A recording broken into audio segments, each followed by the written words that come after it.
নিজের বিধানসভা এলাকাতেই বিজেপি বিধায়কের গাড়িতে হামলা। পূর্ব বর্ধমানের মন্তেশ্বরে প্রকাশ্যে গোষ্ঠীদ্বন্দ্ব, বিধায়কেরই গাড়িতে হামলা।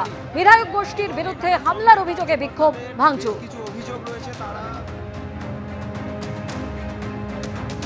নিজের বিধানসভা এলাকাতেই বিজেপি বিধায়কের গাড়িতে হামলা চালানো হলো।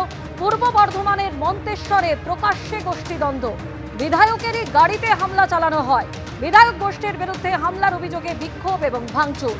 দলেরই বিরোধী গোষ্ঠীর বিক্ষোভ, বিধায়ককে উদ্ধার করল পুলিশ।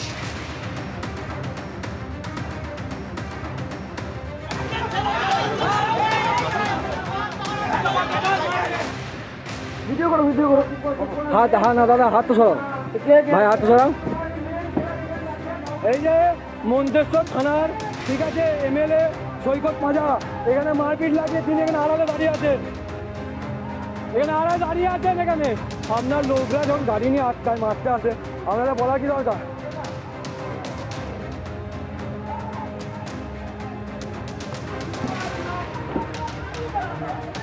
ওটা ড্রিঙ্ক করে কেন? আপনি তো দায়িত্ব মানলো। ড্রিঙ্ক করে কেন? না দাদা, আপনি ড্রিঙ্ক করলেন, আপনি তো এখানকার এমএলএ, আপনার তো নিরাপদ। দাদা শুনুন, আপনার থাকা অবস্থায় গাড়িগুলো ভাঙলো কি করে? হ্যাঁ নামুন, হ্যাঁ নামুন। কি ড্রিঙ্ক করে সঙ্গের নিবাস তার 50 মিটারের মধ্যে, এটা হচ্ছে মন্তেশ্বর বাস স্ট্যান্ড। এখানে দাঁড়িয়ে রয়েছে। টেলিফোনে আমাদের প্রতিনিধি রানা দাস আমাদের সঙ্গে রয়েছেন। রানা, একেবারে প্রকাশ্যে গোষ্ঠীদ্বন্দ্ব, ঠিক কি হয়েছে, কি অভিযোগ? একেবারেই দেখো, মন্তেশ্বরে প্রকাশ্য বিজেপির গোষ্ঠীদ্বন্দ্ব সেটা বেশ কয়েকদিন ধরে চলছিল এবং সেটা কিন্তু প্রকাশ্যে এলো।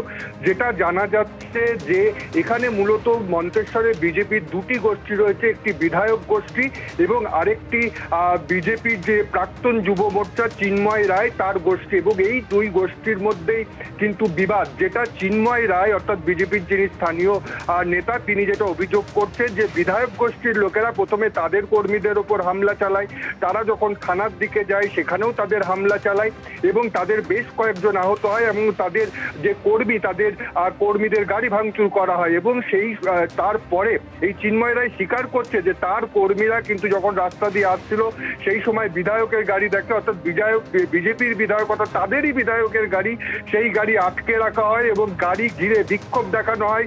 গাড়ির সামনের কাজ, পিছনের কাজ ভেঙে দেওয়া হয় এবং তোমাকে বলি প্রায় 4 ঘন্টা গভীর রাতে আটকানো হয়। ভোর হয়ে যায়, পুলিশ আসে, তারপরে সেখান থেকে বিধায়ককে উদ্ধার করতে পারে। বিধায়ক যেটা জানাচ্ছে যে তিনি দলীয় কর্মীদের একটি ঝামেলা মন্তেশ্বরে হচ্ছিল শুনে গভীর রাতেই তিনি কলকাতা থেকে মন্তেশ্বরে ফিরছিলেন। সেই সময় তার গাড়ি আটকায় দুষ্কৃতীরা এবং দুষ্কৃতীরা গাড়ি আটকে ভাঙচুর করে, তাকে আটকে রেখেছে। তবে তিনি গোষ্ঠীদ্বন্দ্বের কথা বা বিজেপির কর্মী এক্সপ্রেসে যুক্ত কিনা তিনি বলতে চাইনি।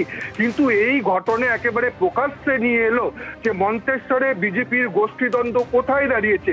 বিজেপি সমর্থক কর্মী তারাই তাদের বিধায়ককে নানান রকম গাড়ি থামিয়ে প্রশ্ন করছে, প্রশ্নের উত্তর চাইছে, গাড়ির কাজ ভাঙছে। পুলিশ আসার পরেও 4 ঘন্টা লাগছে বিধায়ককে উদ্ধার করতে এবং বিজেপির যে গোষ্ঠীদ্বন্দ্ব সেটা একেবারে প্রকাশ্যে। এই নিয়ে বিজেপির বিধায়ক অর্থাৎ এই যে সৈকত পাজার পক্ষ থেকে মন্তেশ্বর থানায় লিখিত অভিযোগ করা হয়েছে এবং এই যে চিন্ময় রায় তার যে কর্মীরা মার খেয়েছে তারাও কিন্তু অভিযোগ করেছে। এক এক পক্ষের গাড়ি ভাঙচুর হয়েছে, বিক্ষোভ, মারামারি, এই রকম অবস্থা। এবং সেখানে সেই ভিডিওতে দেখা যাচ্ছে যে একজন বিধায়ক তার নিজের এলাকায় কিভাবে বিজেপি কর্মীদের দ্বারা ঘেরাও হয়েছে এবং নানান প্রশ্নের উত্তর দিতে হচ্ছে, গাড়ি ভাঙচুর করা হচ্ছে। তোমাকে জানিয়ে রাখি যে বিজেপি নেতৃত্ব জেলার এখনো পর্যন্ত এই নিয়ে কোনো মুখ খুলতে চায়নি। আমরা প্রশ্ন করেছিলাম, কোনো এই বিষয়ে বক্তব্য রাখতে চাইনি, তবে এখনো পর্যন্ত এই ঘটনায় কেউ গ্রেপ্তার হয়নি। স্বর্ণালী, ধন্যবাদ।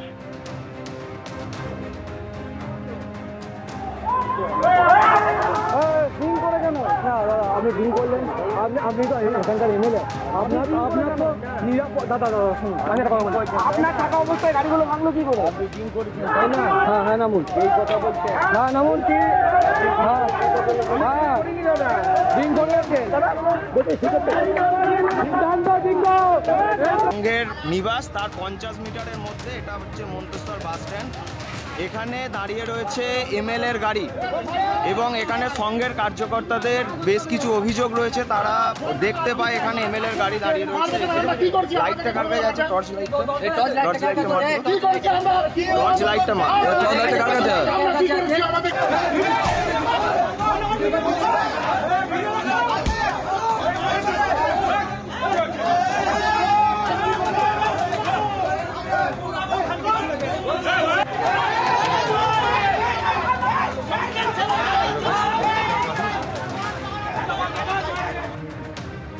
ভিডিও করো হাত না দাদা, হাত তো সরো। যে আমি ওখানে গিয়েছিলাম, আমার সন্ধ্যেবেলার কিছু কাজকর্তার উপর আক্রমণ হয়েছিল। আমি কলকাতায় ছিলাম আমার বিশেষ কাজে। তো রাতে ফিরতে ফিরতে আমার অনেকটা দেরি হয়, প্রায় রাত্রি 1টা বেজে আনুমানিক। সেই সময় আমি আমার 1 নম্বর মন্ডল কার্যালয়ে আমার কার্যকর্তাদেরকে ডাকি, তাদের সাথে দেখা করবো, কথা বলবো বলে। তো সেই সময় এই কিছু সমাজবিরোধী দুষ্কৃতী, এদের আমি চিনি না, যাই না, এরা এসে মানে অকথ্য ভাষায় গালিগালাজ করে এবং আমার উপর আক্রমণ করে, গাড়ি ভাঙচুর। গাড়ি ভাঙচুর করে। এবিপি আনন্দ, এগিয়ে থাকে, এগিয়ে রাখে।